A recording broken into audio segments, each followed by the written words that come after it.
Do you know how to remove the marker from the video, not from timeline? This is very simple. A video marker is different from a timeline marker. The timeline marker can be removed from the timeline by simply right-clicking on the time unit.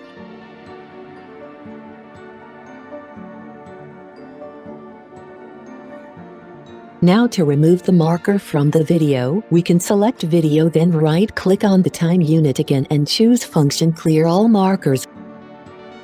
But the function Clear Selected Marker is disabled. To remove individual markers from the video, you must double-click on it. The video will open on the source monitor, and you will see also the marker on the source monitor time unit. From here, you can remove it in the same way as the timeline. That's all. Thanks for watching Premiere Pro Quick Tips.